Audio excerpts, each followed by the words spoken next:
Esta noche estaremos hablando de un tema muy interesante, pero a la misma vez mal entendido. Porque hablaremos aquí de la intrepidez. La gente cree que la intrepidez es ser violento, es ser agresivo, y nada que ver con la definición bíblica de intrepidez. Así que empezaremos por decirle, usando el 2 de Timoteo, capítulo 1, versículo 7. Porque no nos ha dado Dios un espíritu de cobardía, sino de poder, de amor y dominio propio. La gente confunde mucho esto, porque entienden que la intrepidez viene de un carácter violento y agresivo. Déjame quitarme esto aquí. Y eso no es lo que quiere decir la palabra.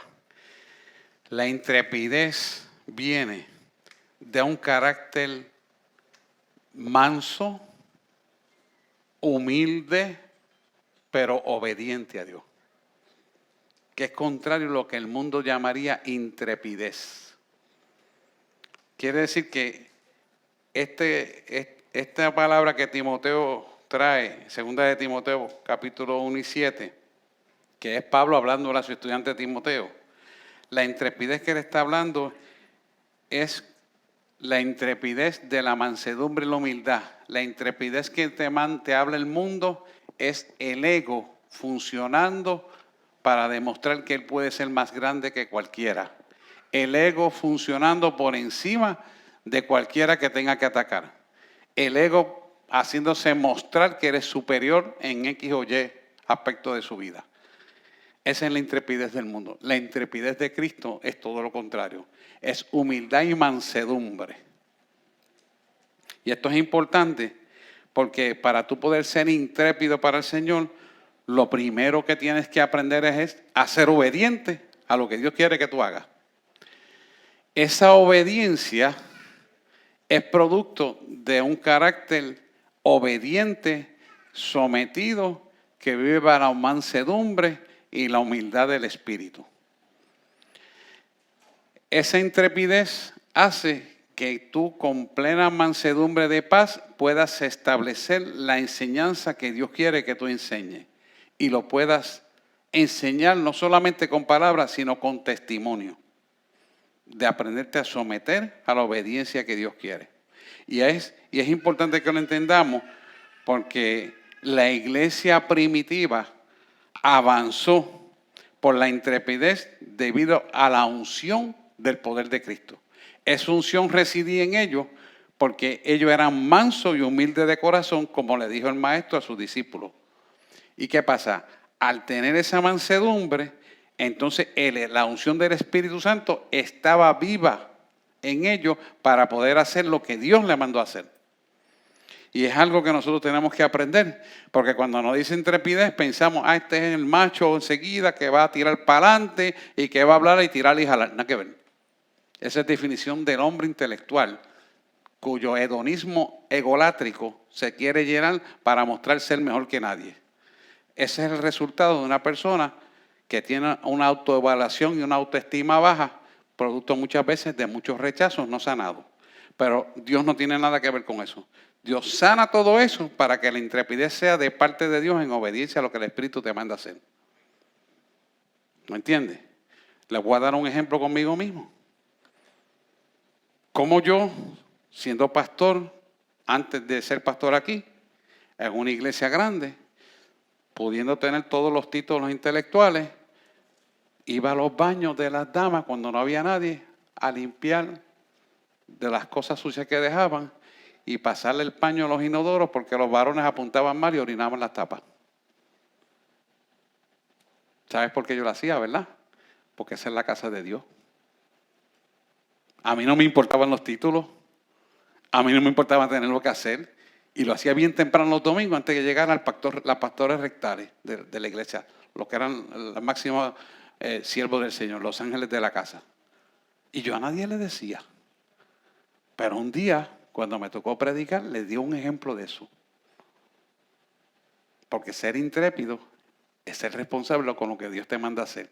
Y si Dios te manda a hacer algo y estás usando la casa de Dios, la intrepidez tiene que ver con la obediencia, la pulcritud y la sanidad de lo que tú haces. Y yo empecé con los varones. Porque si en tu casa no lo haces, porque te toca limpiarlo, vienes aquí a hacerlo cuando es la casa de Dios. Y así empecé a darle ejemplo para empezar a poner todo en orden. Porque eso es intrepidez. Intrepidez no es ser el más macharrán y es roncar duro. Y yo hago esto y yo hago lo otro y empezar a criticar al otro y señalar. ¿Por qué tú haces esto? Pues yo hago aquello. No. Eso no es intrepidez. Eso es contrario a la intrepidez. Eso es desobediencia. ¿Me entiendes? O sea que por definición tenemos que saber lo que significa 2 de Timoteo 1:7. Que es todo lo contrario a lo que usualmente el mundo te enseña. Fíjese cómo Hechos 4:31 te dice. Y esta es la iglesia primitiva cuando el evangelio más avanzó por la intrepidez con la unción del poder del Espíritu Santo. Hechos 4:31 te dice, ya están ahí. Cuando acabaron de orar, cuando hubieron orado, en el lugar donde estaban reunidos tembló y todos fueron llenos del Espíritu Santo y hablaban palabras de Dios con valentía. Ahora bien, ¿por qué esto ocurrió? ¿Por qué esto pasa de esta manera? Porque había una disposición de una búsqueda insaciable de esa llenura del Espíritu Santo para hacer que de su vida la voluntad de Dios. Cuando hay ese deseo genuino de hacer la voluntad de Dios, a ti no te importa el precio que tienes que pagar con tal de hacer la voluntad de Dios. No te importa tener que dejar tus carreras profesionales, no te importa tener que dejar tu dinero, no te importa tener que dejarlo todo y darle la espalda al mundo para hacer lo que papá dice. Y cualquier cosa del mundo es más pequeña que lo que dice papá. Porque el mundo te va a señalar. Te vas a decir, eres un fanático. No sabes más que hablar de Cristo. Tú eres un come banco de iglesia. Porque a mí me lo decían. Ahora, ¿dónde están los que me decían come banco de iglesia? La mayor parte no están vivos. Y algunos se convirtieron. Y vinieron a pedir perdón. Y otros se perdieron. ¿Qué le quiero decir con esto? Que ser intrépido es resistir la palabra de Dios sólidamente porque le hemos creído a Dios. No por lo que Él va a hacer, porque si yo vengo con el interés de que Él me va a dar muchas bendiciones y por eso lo voy a hacer, estoy mal. Pero que lo va a hacer en vez de bendiciones, claro que sí, de eso no hay ninguna duda. Pero yo no lo puedo hacer por un interés propio, sino lo hago por un interés de servirle a Él. Si yo lo voy a hacer porque yo voy a esperar algo para mí, o para verme más bonito porque me paro aquí, sepa usted que estoy bien equivocado y bien perdido. Porque pararse para interceder y orar por los demás y dar rodillas a las 3 de la mañana, a las 4, a la hora que Dios necesite que tú lo hagas, hay que tener babilla. ¿Y sabe por qué se tiene babilla? Porque se es intrépido para las cosas de Dios. ¿Está entendiendo lo que dice la palabra? La gente malinterpreta 2 de Timoteo 1:7. Mire esto, Hechos 9:27, esta es la iglesia primitiva. Pero Bernabé les recibió y les llevó a los apóstoles. Les contó cómo había visto al Señor en el camino. Este es Bernabé hablando de los discípulos. Y habían hablado con él y cómo en Damasco había predicado con valentía en el nombre de Jesús. ¿Sabe qué significa el nombre de Bernabé? Hijo de consolación. Quiere decir que este Bernabé une a Pablo con los apóstoles para hacer la obra que Dios quería que él hiciera. Y esto es bien importante porque la razón existencial de cada uno de nosotros es responder al propósito de Dios. No responder a nuestros propósitos, es al propósito de Dios. Y el propósito de Dios trae bendición a nosotros. Hay veces que usted va a llevar, y esto usted lo puede experimentar, una palabra a alguien, y usted lleva esa palabra, y el beneficiado es usted que recibe más palabras de bendición para usted. Así me ha pasado a mí. Mire, cuando yo comencé hace muchos años atrás, todavía no era pastor, el Señor me dice, levántate a las 3 de la mañana. Y estuve orando, y a las 5 me dice, coge para Camuy que le voy a dar una palabra a mi siervo Gille. ¡Wow! Y eso para mí era grande porque ¿quién era yo? ¿Quién conoce a quién? ¿Quién no conoce a Gille? Pero a Dios le plació que yo llegara allí. Cuando yo doy la palabra, él empieza a hablar en lengua y me da el que salí lleno allí fui yo. No tuve que ir a una campaña para que orara por mí. ¿Te das cuenta? ¿Por qué? Porque obedecí. Y qué locura. ¿Quién soy yo para ver un siervo que hace campaña de 30,000, 40,000 y 60,000 personas? Usado grandemente por el Señor. Un hombre que ayunó 40 días y 40 noches. Pero ¿sabes qué? Yo no me sentí pequeño. Dice, privilegiado soy que tú digas que yo voy. Y cuando yo voy y llego, el cielo estaba esperando que yo llegara. ¿Quién se lo dijo? El Espíritu Santo. ¿Y quién me llevó allí? El Espíritu Santo, qué sé yo dónde vivía él. Y pasó un montón de milagros antes de yo llegar a él. Que yo le he contado a algunos de ustedes eso. ¿Por qué? Porque cuando tú decides ser intrépido para el Señor, con valentía, haces las cosas por amor a su nombre. Y eso es lo que tenemos que aprender nosotros. ¿Y qué hizo Bernabé en aquel entonces? Comenzó, dice el versículo 18-26, dice del libro de los Hechos, comenzó a predicar con valentía en la sinagoga y cuando Priscila y Aquila le oyeron, le tomaron aparte y le expusieron con mayor exactitud en el camino de Dios. Quiere decir que él llevó una palabra, pero Aquilas y Priscila, siervos del Señor, le pusieron en el camino más certero para que fuera mayor y eficaz lo que él tenía que hablar. Que es lo mismo que le estoy hablando. Yo fui a llevar una palabra, pero recibí 20 a mi favor. ¿Por qué? Porque fui intrépido, me atreví a obedecer a Dios. ¿Lo ven? Esto está abierto a preguntas, no es predicación. Te puede levantar la mano y hay un micrófono abierto ahí para que usted pueda predicar. Yo preguntar, porque no es una predicación. Hechos 19:8 te dice lo siguiente. Durante unos 3 meses, entrando en la sinagoga, Pablo predicaba con valentía, discutiendo y persuadiendo acerca de las cosas del reino. O sea que Pablo recibió una persuasión, una conversión, ¿verdad? Inspirada por Dios para ministrarle contra las tinieblas. O sea que Dios lo saca a él de las tinieblas, él se cae del caballo, tuvo ciego 3 días, usa unos siervos para darle visión y entonces lo usa ahora para sacarle las tinieblas al mundo que le rodea y predica con denuedo lo que él ha recibido. ¿Qué quiere decir? Que Pablo fue parte de las tinieblas y Dios le tomó y para sacarlo de las tinieblas lo dejó ciego 3 días para crear ¿qué? Una dependencia de quien tiene el verdadero poder sobre la faz de la tierra. Y es lo que nosotros tenemos que aprender. El único poder supremo de todo se llama Dios. Punto y se acabó. El mundo está siendo objeto de tinieblas y las tinieblas están convenciendo al mundo para persuadirlo de las cosas del mundo como que son más reales, que son más ciertas, que son beneficiosas, cuando nada de eso es cierto. Porque el único que imparte vida eterna es Cristo Jesús en el paraíso. Y el mundo está envuelto en esa porquería. Y ustedes ven que muchas de las personas pagan trabajo de espiritismo. Esos espíritus están muy ricos, con mucho dinero, y regando toda obra de maldad de ocultismo. Y nosotros tenemos que abrir los ojos, porque eso está alrededor de todos nosotros, incluyendo, usted está aquí perseverando, pero puede tener familia que se dedica a bregar con esto. Y no todo aquel que tenga altares. Hay gente que con su boca se dedica a malversar la vida de la gente, a dañarla, a destruirla y desatar palabras incorrectas, dañinas y destructivas. Y eso es algo que lo tenemos que aprender, porque a veces el desconocimiento de la palabra hace que usted coopere con las tinieblas, perseverando en la palabra de Dios si usted no conoce la verdad. Y esto es bien importante que cada uno de nosotros tomemos en consideración cada detalle de esta palabra y de esta enseñanza. Primera de Tesalonicenses, capítulo 2, versículo 2, dice lo siguiente.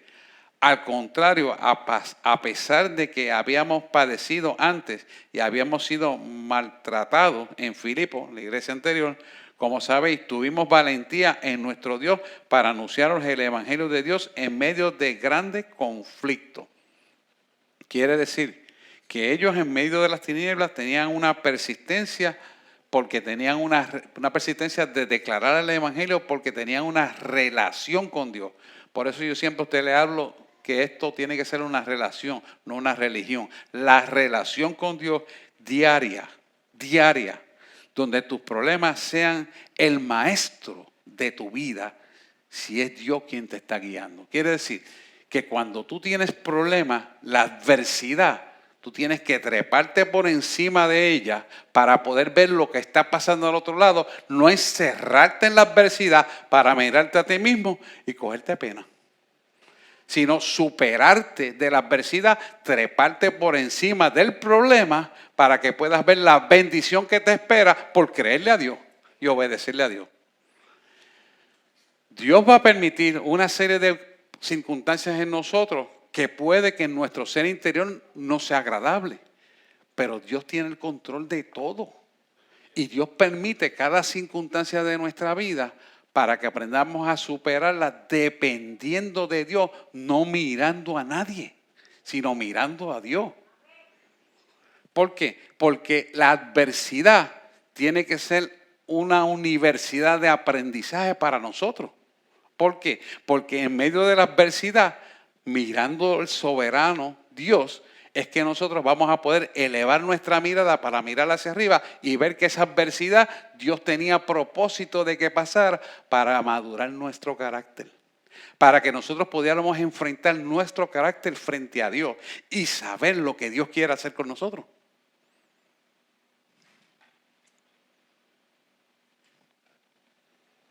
Mire, yo siempre me acuerdo y le voy a contar esto. Siendo estudiante de la Escuela de Medicina, en el Hospital de San Juan estaba en una cirugía de una vesícula. Antes la vesícula no se operaba por la paroscopía como ahora. Había que hacer un tajo grande de 7 pulgadas debajo de la costilla. Y el jefe de cirugía era Pepe Licha, que en paz descanse, ya él murió. Y cuando a mí me dice, bueno, doctor, le toca a usted sacar la vesícula. Pues yo estaba preparado mentalmente. ¿Pero qué pasó? Yo me jinqueteaba el codo bien duro. Y cuando agarro el bisturí, él nota que yo estoy temblando. Y me hace así encima con la tijera. Así encima del nudillo. Tan. Doctor, usted está temblando. ¿Es de miedo o de borrachera de anoche? Así me lo raspó. Un tipo que no conocía a Dios. Y yo le tengo que confesarle que bebí mucho anoche. Me dice, hágame el favor, yo voy a hacer la cirugía y queda relevado. No me senté a esperar que él terminara. Yo dije, estoy botado de la residencia. Botado. Porque no puedo decirle mentira. Él vio que estaba temblando. Me preguntó la anatomía, se la contesté. Venas, arterias, todo bien. Pero cuando llegó la verdad no podía ejecutar. ¿Por qué no podía ejecutar? Porque no estaba correcto. Y nosotros tenemos que aprender a enfrentar los problemas. Si yo de principio le digo a él, doctor, me toca esta cirugía hoy, pero anoche me excedí, él no me hubiera dado unos nudillos. Y Dios lo usó y me dijo, yo te voy a dar una oportunidad, resuelve ese problema. Nos vemos entre 2 semanas. Cógete 2 semanas de vacaciones y no te voy a reportar. Si no, me hubieran botado a la residencia de la especialidad. Eso era Dios que me estaba ya cuidando, porque yo no le conocía. Pero ¿qué le quiero decir con esto? Que ese problema, enfrentarlo, me hizo entender que yo tenía que resolver eso. El problema no era las tinieblas, el problema no era la escuela de medicina, la residencia, el problema era yo. ¿Me entiendes? Y todos necesitamos reconocer nuestros problemas y superarnos. Porque ninguno de nosotros somos perfectos. Pero todos tenemos oportunidad de perfeccionarnos. Eso es lo importante de esto. Los problemas que sean, los que sean, de cualquier tipo, son importantes en cuanto nosotros nos trepemos por encima de esos problemas para hacer lo que es correcto hacer. Malo es cuando no hacemos lo correcto. La gente huye en vez de buscar a Dios. Yo enfrenté ese problema y ustedes saben cómo yo salí del vicio del alcoholismo. Entonces yo eso no lo tengo que contar otra vez. Se lo he contado varias veces. Pero yo decidí hacerlo. Bueno, para los que no sabían, yo le pedí al Señor que la próxima vez que yo me tomara una Heineken y detrás del whisky, la Heineken, que era la que habría para beber, me supiera excremento en la boca. Y así mismo pasó y se acabó el vicio. ¿No es agradable? No, pero yo estaba dispuesto a pagar el precio. ¿Para qué? Porque yo sabía que era yo el que estaba mal. Y porque era muy fácil decirle, eso es Satanás, eso es esto, aquello y lo otro, y culpar a cualquiera menos yo. Y uno tiene que empezarse a reconocer, porque por eso es importante. Bien, ¿cuál es el propósito de saber todo esto? Hacer las obras que Dios nos manda a hacer. Los discípulos estaban maravillados con las obras poderosas de Jesús. Y dice en Marcos 6, 1 al 2, esto que es muy interesante. Cojan el teléfono sin miedo y seguimos con la clase. Y dice, salió de allí y fue a su tierra y sus discípulos le siguieron. Y cuando llegó el sábado, él comenzó a enseñar en la sinagoga y muchos quedaron atónitos cuando le oían y decían, ¿de dónde le viene a estas cosas? ¿Qué sabiduría es esta que ha sido dada? ¿Cuántas obras poderosas son hechas por sus manos? ¿Ves?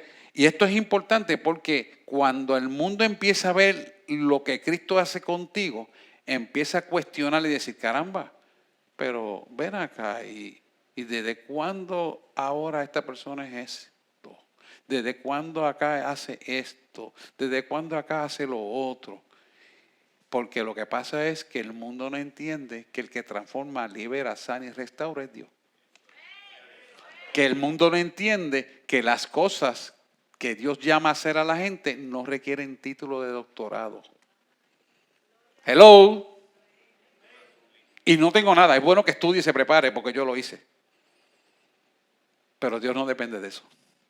Dios depende de tu sometimiento a Él. Y las pruebas que Él te manda a pasar son para crecer en Él. Así es Dios. Entonces, cuando aprendemos esta realidad, nos damos cuenta que muchas veces estamos encerrados en tonterías de nosotros mismos y no nos permite ver más allá de lo que Él nos quiere dar. Romanos 8:28, que yo lo digo mucho, todas las cosas han de ser para bien, aquellos que responden al propósito para lo cual han sido llamados. Qué bueno verte, bella. Y es importante que nosotros entendamos eso. Ella es la hermana de Abby, que viene de la República Dominicana.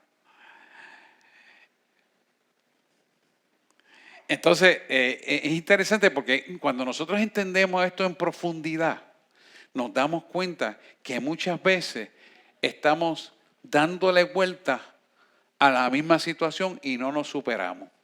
¿Y por qué no nos superamos? Porque nosotros mismos no nos damos la oportunidad de treparnos encima del problema para decirle hasta aquí llegaste, te deshace y fuera en el nombre de Jesús.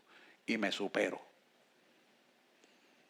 Por el contrario, si no lo hacemos, entonces el enemigo toma ventaja sobre nuestra vida y nos causa amargura y dolores sin necesidad. Pero somos nosotros todos el culpable, porque Dios no cambia su palabra. O sea, somos nosotros los que tenemos que cambiar a la palabra de Él. Amén. Bueno, pues vamos a seguir, que el tiempo pasa demasiado rápido. Jesús dijo, me es preciso hacer las obras del que me envió mientras dure el día. La noche viene cuando nadie puede trabajar. Esto es importante. Jesús obedeció a Dios antes que sucumbir ante las presiones externas o terrenales. Nosotros estamos viviendo exactamente esos mismos momentos en estos días. Las presiones externas o terrenales son presiones que están haciendo claudicar a la iglesia y retroceder hacia atrás. Pero nosotros nos tenemos que empoderar con intrepidez y ser firmes y constantes en lo que Dios nos manda hacer. Y nuestras posturas no pueden cambiar. Que esto es algo que la iglesia tiene que aprender a sostenerla. Porque si nosotros no sostenemos esa postura, le estamos cediendo la autoridad y el poder a quien no la tiene, que es la tiniebla. Por eso Él le dijo claramente en Juan 9, me es preciso hacer las obras del que me envió mientras dure el día. La noche viene cuando nadie puede trabajar. Quiere decir que Jesús tenía un propósito definido para hacer las obras de Dios. Y esta era la motivación principal después de dar testimonio de las obras durante un tiempo. Entonces, después de esto, los discípulos entonces vinieron a Jesús haciendo una pregunta muy interesante y muy importante. Entonces ellos le dijeron, ¿qué haremos para realizar las obras de Dios? Eso está en Juan 6:28. Y mira Juan 6:28, ¿qué haremos? ¿Qué debemos hacer para poner en práctica las obras de Dios? Esta es Reina Valera, yo le tengo la King James. Pero ellos dicen lo mismo. Jesús contestó. Interesante. Respondió Jesús y le dijo, esta es la obra de Dios, que creáis en aquel que Él me envió. Juan 6:29. Quiere decir que el propósito exactamente está aquí. El propósito aquí es que haya una conversión genuina a Dios y por lo tanto las obras se hagan manifiestas como testimonio de lo que tú crees. Si tú le crees a Dios, tú te manifiestas en la voluntad de Dios. Si tú le crees a Dios, tú vives en la voluntad de Dios. Si tú le crees a Dios, las cosas más grandes que las que Él hizo, también tú harás. Si tú le crees a Dios. Si tú le crees a Dios, tú vas a hacer lo que Él te mandó a hacer. No, dice en español, no matter what, no importa qué. Tú lo vas a seguir haciendo.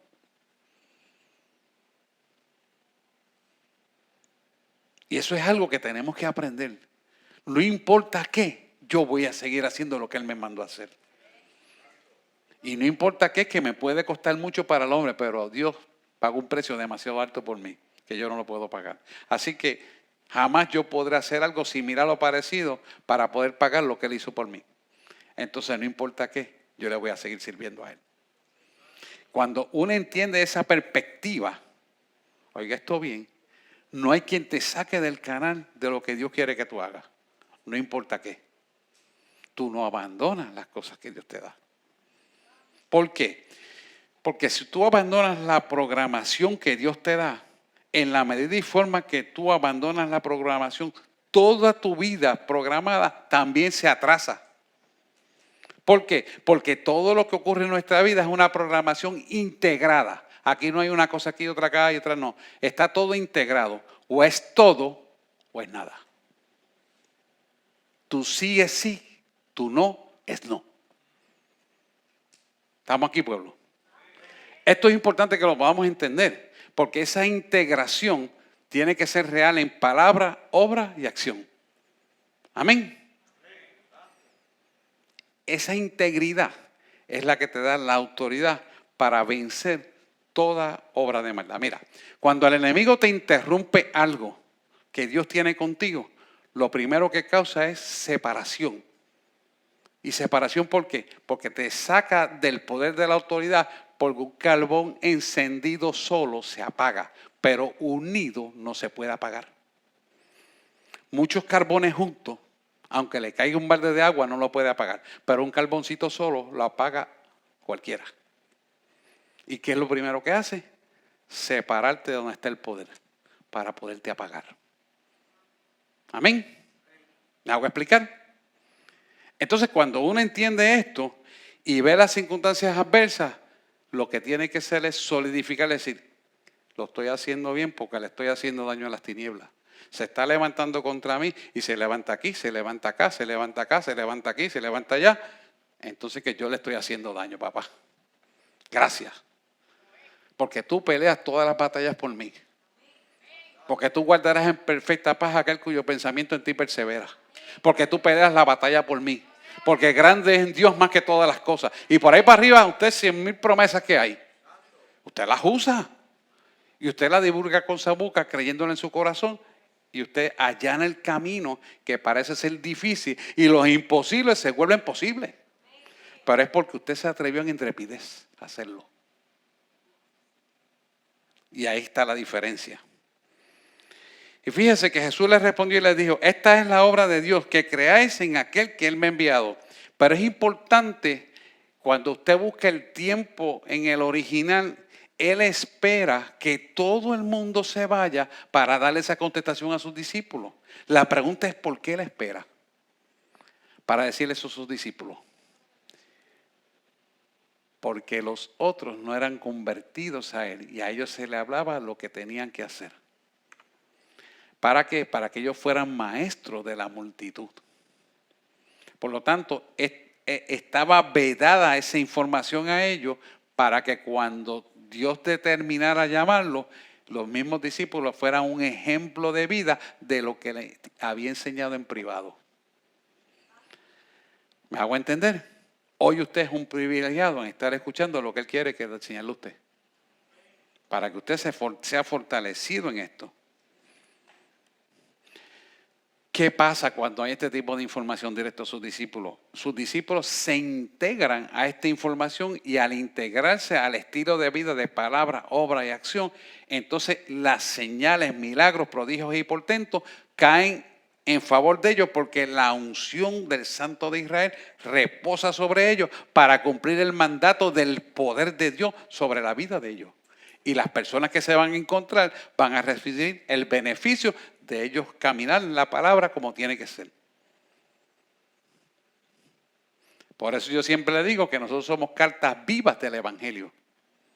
Decirle cartas vivas es que somos evangelios, como decíamos, en dos piernas caminando.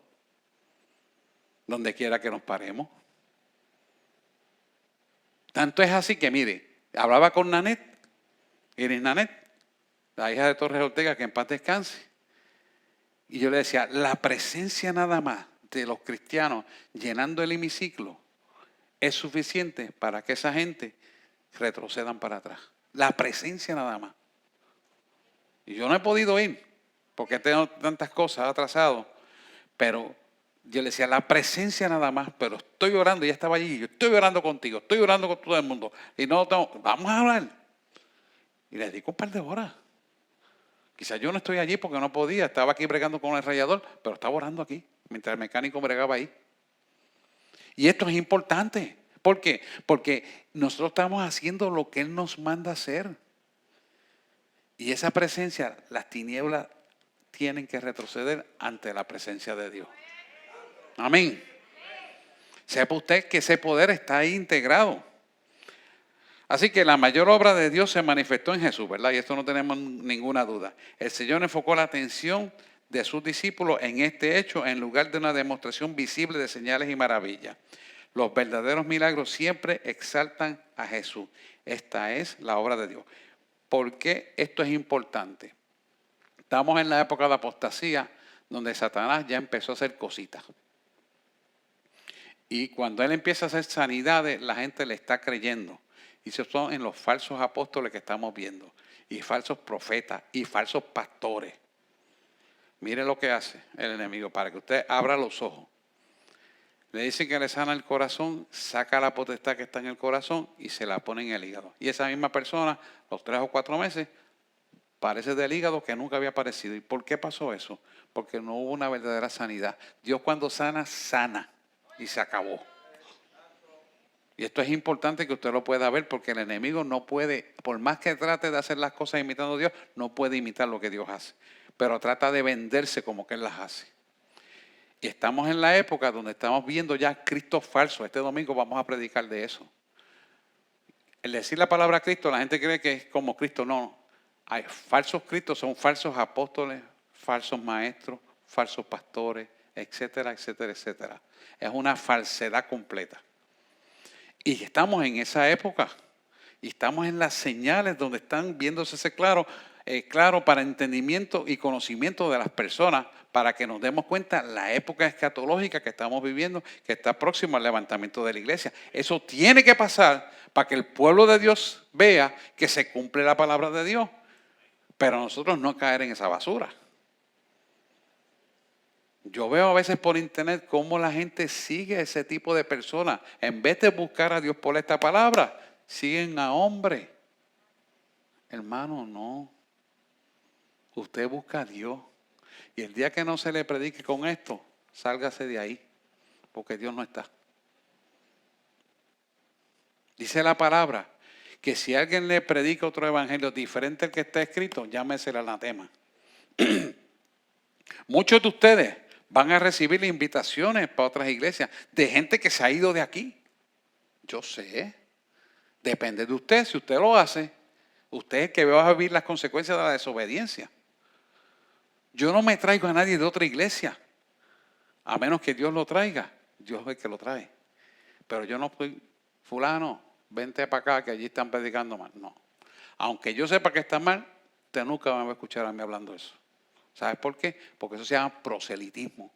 Y proselitismo es pecado. Yo estaba hablando el otro día con alguien, con Polo creo que fue que lo hablé. Eso es proselitismo. Y eso a Dios no le agrada. Eso es tiniebla.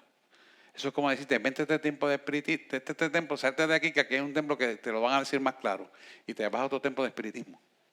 Proselitismo. Eso no es de Dios. Estamos viviendo esa época. Usted ve por internet cómo abre el apóstol fulano de tal y entran toda esa América del Sur. Tú dices, ¿pero qué es esto? Y cuando usted escucha la palabra, si conoce la escritura, hueca completa. Es todo motivacional, es todo, dame para que yo darte esto. Y ahí no está Dios. Y estamos viviendo esa época porque estamos en la apostasía. Así que hay que abrir los ojos y tener discernimiento de espíritu de lo que estamos hablando. Después de esto, Jesús le dijo a sus seguidores, de cierto os digo, que el que cree en mí, sí también hará las obras que yo hago y mayores que esta hará, porque yo voy al Padre. Juan 14:12. De cierto os digo, que el que en mí cree, las obras que yo hago, él hará también, y aún mayores hará, porque yo voy al Padre. Y esto hay que explicarlo. Él está explicando esto para que siguieran las obras. Pero lo que está diciendo es lo siguiente. Jesús es nuestro intercesor por excelencia. Y cuando él dice mayores obras, quiere decir mayor cantidad de obras. Tuve que buscar el significado original para poder usar la palabra cantidad, que no está explicado ahí. No es que vas a hacer cosas más grandes de las que él hizo, sino mayor cantidad de obras, porque él tuvo 3 años y tú y yo podemos estar a lo mejor 40 o 50 años en el Evangelio. Por lo tanto, vamos a tener la oportunidad de hacer más obras que él hizo, pero él en nosotros y nosotros con él. Porque nosotros solo no hacemos nada, sino es él en nosotros. Que esto es importante. Así que sus seguidores deberían hacer las mismas obras que él había hecho. En el pasado no acababa con las posibilidades para el poder de Dios. Ellos harían obras mayores. Estas obras serían mayores en cantidad, no en calidad. Esto es importante. Porque la gente entiende, yo voy a hacer mayores obras que las que él hizo. No. Es en cantidad, quantity, no quality. Y usted me va a preguntar por qué. La respuesta es que él ve la imperfección de nosotros y nos perfecciona a su imagen y por la misericordia servimos para hacer su obra. No es porque somos bonitos, no es porque hemos estudiado mucho, es por su misericordia que servimos para algo. Por eso el que se cree que esté bien, vele y no caiga, dice Pedro. ¿Por qué? Porque sabemos que somos frágiles y débiles y nosotros tenemos que saber que nuestra debilidad se perfecciona a su poder. Y por eso nos tenemos que gloriarnos, como dice Pablo, en nuestras debilidades, más bien me gloreo en mi debilidad, para que entonces en mi debilidad se perfeccione su poder. Es la actitud de nosotros la que nos hace vivir en mansedumbre, paz y humildad. Porque esa humillación delante de Dios tiene que estar perseverante continuamente en nosotros y en todo momento. ¿Y cómo se va a demostrar esa humillación? En el trato con los demás. Sencillo. Si aquel no me miró, lo voy a saludar. Si aquel no me habla, le voy a hablar. Si aquel no me da un beso, le voy a dar un beso. Si aquel no me quiso hacer el favor, yo le voy a hacer el favor. Son humildad y mansedumbre. Porque es la demostración, a eso voy, pastora, del amor ágape por lo que murió Jesús en la cruz del Calvario. Ese amor ágape tiene que estar en nosotros continuamente. No hacer nada a cambio de, no hacer nada para que me vean que yo hago, no hacer nada para que como un pavo real me digan qué bonito predicaste, cuántos demonios echaste, cuántos milagros se levantaron. No, te equivocaste. Si estás pensando así, te fuiste por abajanco abajo. O como decía Hugo Serrano, alto por el plataral. ¿Sabe? Mi profesor de psicoanalítica de pensamiento decía eso. ¿Por qué? Porque el hombre quiere siempre, y la tendencia humanística, llenar el ego. Y tiene que subyugar el ego y holcarlo para que entonces la obediencia pueda ser por amor a su nombre. Si no puede hacer eso, no va a llegar a hacer lo que Dios quiere que haga. Por eso Él decía a sus discípulos de esta manera. ¿Lo ven? ¿Estamos claros? Así que su promesa se hizo realidad. A lo largo del libro de los Hechos, nosotros testimoniamos de creyentes haciendo las obras. El enfermo fue sanado, los demonios fueron libertados o expulsados, se abrieron nuevas las puertas de la prisión y el muerto fue levantado otra vez a la vida. Estos son sucesos que ocurrieron en el libro de los Hechos. Es interesante cuando él dice las puertas de la prisión fueron abiertas. Estando Pablo y Silas encerrados en una mazmorra, quiere decir en una cárcel, 3 celdas bien adentro, quiere decir 3 cuarteles de cárcel bien adentro, a la misma, habiendo sido flagelados, a las mismas 12 de la noche, empezaron a cantarle al Señor y a adorarle. Pablo y Silas. O sea, siendo flagelados, con grilleta en los pies, grilleta en las manos, empezaron a adorarle.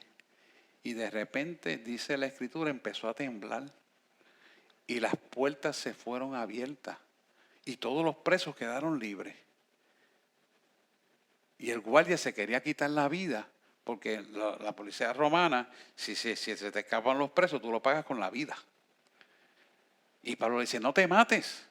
Tranquilo, que el Dios que no me libertó te salva a ti también. Y confiesa a Jesucristo como su fiel y exclusivo Salvador ante la presencia del poder de Dios. La pregunta es, Puerto Rico es el país que más milagros ha visto en el mundo, porque yo he viajado el mundo. Y el país que más milagros ha visto es Puerto Rico, mi isla 100/35.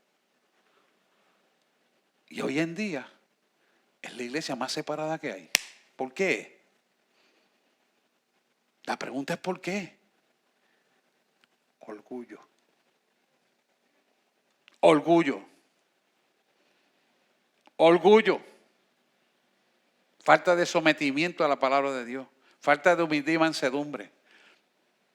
¿Cómo es posible que una iglesia pueda estar vendida a colores en vez de valores? ¿Cómo es posible que tú digas a una iglesia, si tú no estás vacunado, yo no te atiendo? Si tú te vacunaste, yo te atiendo. ¿Qué es eso? Jesús no comía con los leprosos. ¿Qué pasó?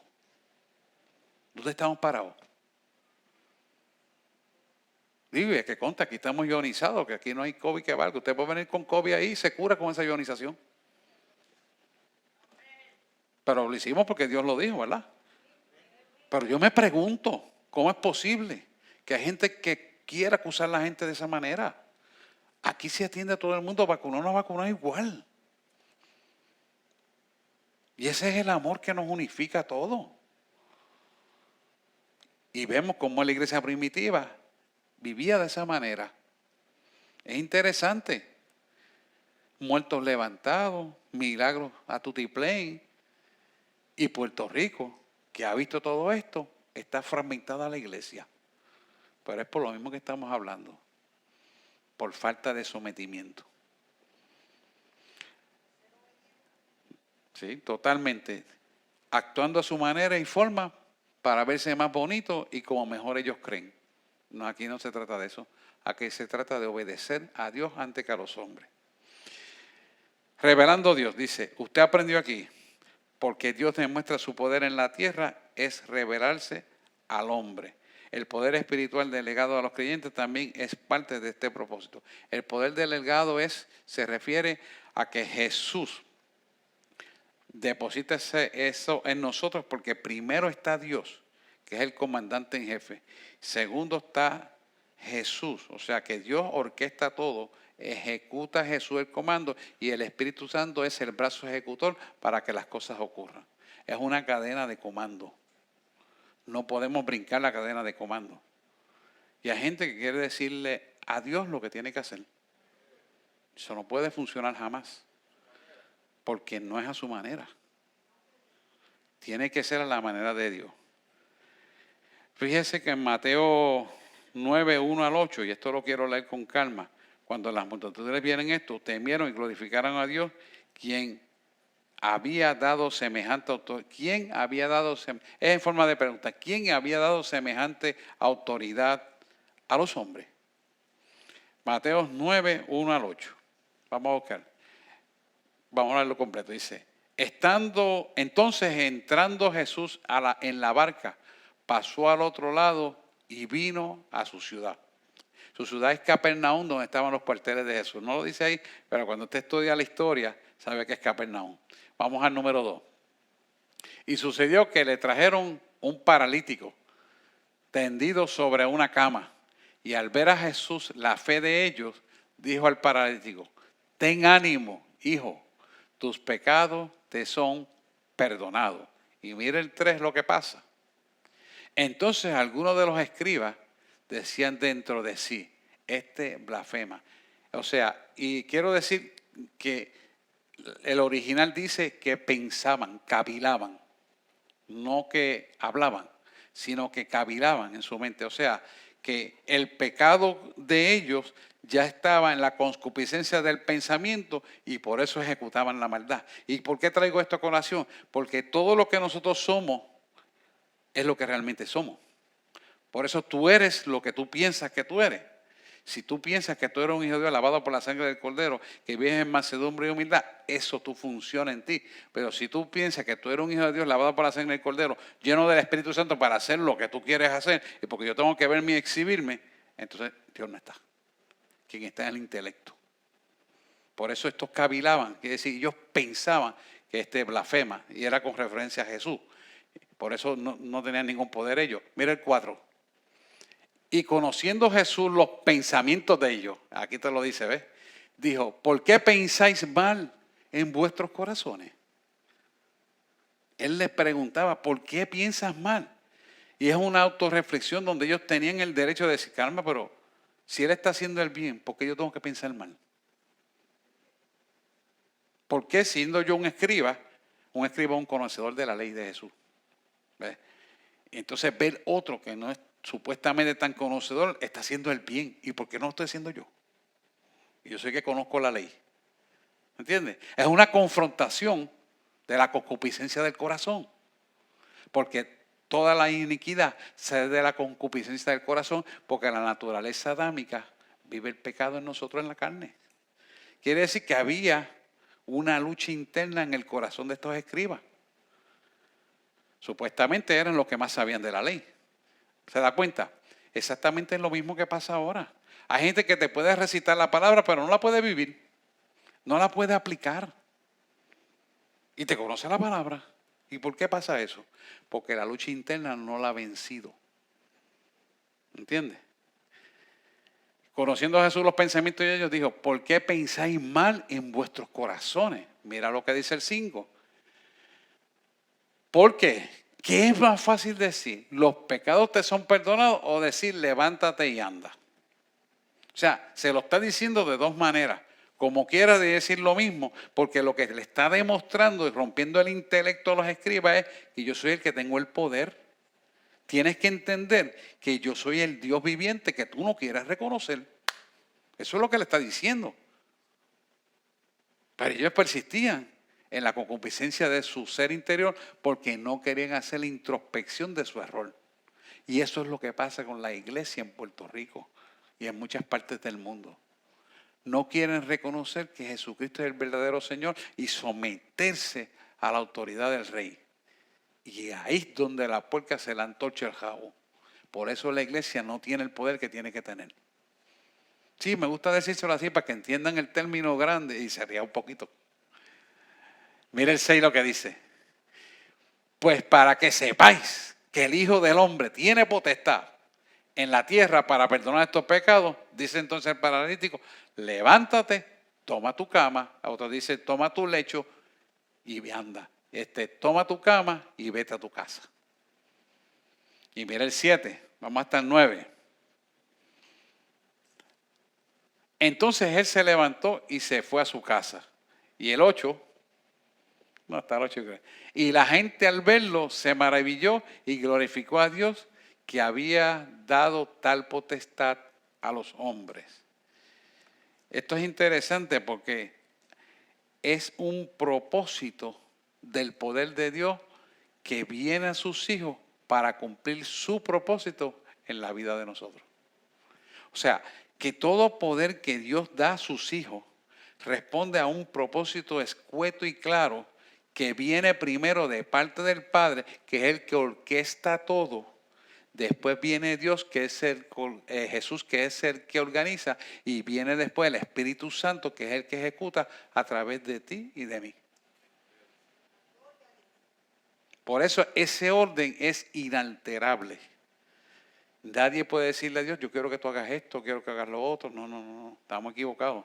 Hay que esperar que Él diga. Por eso yo me paro a veces y me quedo mudo hasta que yo reciba la respuesta. No invento, no hablo por hablar, ni digo lo que se oye más bonito, pero sí le digo exactamente en amor siempre. Usted se da cuenta que por fuerte que sea la palabra, Dios la da en amor. Nunca altera a nadie, nunca le falta el respeto a nadie, nunca es grosero con nadie. Es en amor, pero firme. Y usted se da cuenta, porque Dios es manso y humilde de corazón en todo el hacer, pero es firme. Él no falla el trazo. Eso es ahí. Su palabra no puede retornar atrás así y prospera por lo que la ha sido enviada. Y así de cierta y verdadera es. Mire Efesios 3:10, qué interesante. Déjame darle también la versión de King James, Efesios 3:10, sí.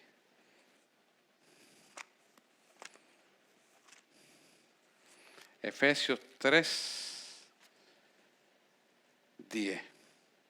Vamos a hacer Efesios 3:8. Vamos a cogerlo de 3:8. Vamos a verlo desde aquí.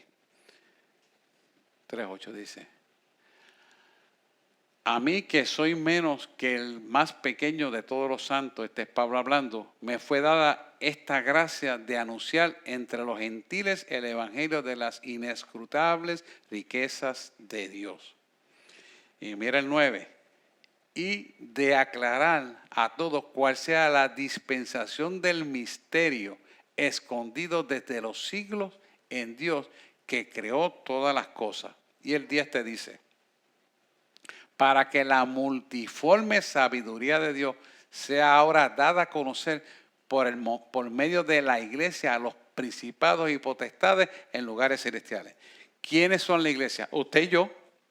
Y a quienes van a dar a conocer el poder sobrenatural, que los mismos ángeles ni lo conocen, a nosotros como pueblo de Dios, para que las potestades de las tinieblas, espiritistas, sotería, magia negra, palomayombe, todas esas porquerías, les sea dado a conocer el poder que Dios puso a usted y a mí, a ellos. Les voy a leer la King James para que vea la otra forma, dice, el 8 dice, por lo cual dice, y esto es referencia, subiendo a lo alto a las, no, espérate, Efesios 3:8, déjame buscarlo aquí bien, espérate. Efesios 3:8, este no es, déjame buscarlo aquí. Aquí. A mí que soy menos que el que más pequeño de todos los santos, que es dada la gracia, quiere decir que había humildad, ¿verdad? En Pablo, que pone en evidencia aquí. Solo es posible esto que Pablo puede decir por la cruz del Calvario, ¿verdad? Por lo cual recibimos la gracia. De proclamar entre los gentiles el evangelio de los inescrutables riquezas. Quiere decir que recibimos la riqueza exclusivamente a través de Jesús por medio de la cruz y lo que él hizo en la cruz del Calvario por nosotros. Porque lo que él hizo en la cruz del Calvario recibió un nombre que es sobre todo nombre. Nombre en el cual todo lo que están en los cielos, en la tierra y debajo de la tierra declararán que Jesucristo es el Señor. Eso lo sabemos, ¿verdad? Y dice, y de aclarar a todos, el 9, y de aclarar a todos, ¿verdad? Quiere decir que es algo que estaba oculto y se da a conocer. ¿Cuál sea la dispensación del misterio escondido? Y eso se podría traducir como sería, ¿verdad? Un compañerismo de la dispensación, quiere decir de la revelación del ministerio. O sea, es compartir la revelación del ministerio que no era conocida, pero sí es conocido para sus discípulos. ¿Quiénes son los discípulos? La iglesia, usted y yo. Desde los siglos, ¿verdad? En Dios. Quiere decir que esto estaba ya preparado desde antes de la fundación del mundo. ¿Y dónde dice eso? Búscate primera de Pedro 1, 18 al 20. Primera de Pedro 1, 18 al 20. Si mi memoria no falla, ahí está la respuesta. Y sabiendo que fuiste rescatado de vuestra vana manera de vivir, la cual recibiste de vuestros padres, no con cosas corruptibles como oro y plata, sigue el 19, sino con la sangre preciosa, aquí está, con la sangre preciosa como de un cordero sin mancha y sin contaminación. Y el 20, ya destinado desde antes de la fundación del mundo, pero manifiesto en los postreros tiempos por amor de vosotros, por amor a la iglesia. Esta palabra es poderosa, hermano. Voy a volverla otra vez a ponerla atrás. Dale para atrás. Sabiendo que fuiste rescatado de vuestra mala manera de vivir. ¿Cuál es la vana manera de vivir? Pues no conocíamos a Dios, no habíamos confesado a Jesucristo, por lo tanto estábamos ciegos, pecados y delitos, y transgresiones, sin salvación. Esa era la verdad. Entonces fuiste a la cual recibiste de vuestros padres, no con cosas corruptibles como oro y plata. Quiere decir, no puedes comprarme con dinero lo que yo hice por ti, ni me puedes pagar con oro ni con plata. Y mire el 19. Sino con la sangre preciosa de Cristo, como un cordero sin mancha y sin contaminación. O sea que yo te voy a salvar a ti, porque yo mandé a mi hijo a morir por ti, y tú aceptaste el sacrificio de la sangre del cordero, que fue aceptado para mí, para salvación y bendición para ti. Oye, dale un aplauso al Señor, porque eso lo hace Él para la gloria de su nombre. Y los beneficiados somos nosotros. Y mira el 20 cómo cierra. Ya destinado desde antes de la fundación del mundo. O sea, que yo sabía lo que iba a suceder y mandé a mi hijo Jesús para salvarte a ti. Dice, ya destinado desde antes de la fundación del mundo, pero manifestado en los posteros tiempos. ¿Cuáles son los posteros tiempos? Los de ahora, que es el levantamiento de la iglesia. ¿Por amor de quién? A nosotros, a vosotros. O sea, aquí no hay ninguna duda, hermano, que Él pagó el precio por nosotros. Ahora la pregunta es, ¿tú estás dispuesto a pagar el precio que Él pagó por ti? Él no te va a decir que mueras en la cruz y derrames tu sangre, pero sí que seas fiel de corazón, almáticamente. Y eso es lo que Él requiere, que esté limpio, puro y sin mancha. ¿Para qué? Para que cuando suene la trompeta, nos vayamos para el cielo. El domingo vamos a estar hablando de eso. No se vaya, y aquellos que están por internet, no se despegue, porque esto continúa con la predicación. Quiero orar antes de irnos, antes de cerrar, porque sé que estamos grabando. ¿Hay alguna pregunta de este material? ¿Estamos claros todavía? Amén. Pues vamos a despedirnos entonces.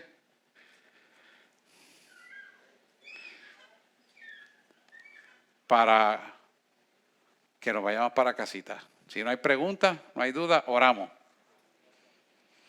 Nos ponemos en pie.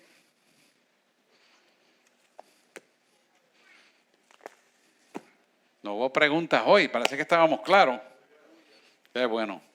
Amantísimo Dios y Padre Celestial, te damos gracias por esta enseñanza. Te pedimos, Señor, que la palabra vertida aquí cale profundo en nuestro ser, transformándonos, libertándonos, sanando nuestro corazón, de tal manera que podamos ver con tus ojos pensar con tu mente, hablar con tu boca, escuchar con tus oídos y sobre todo amar con el corazón que tú nos amas.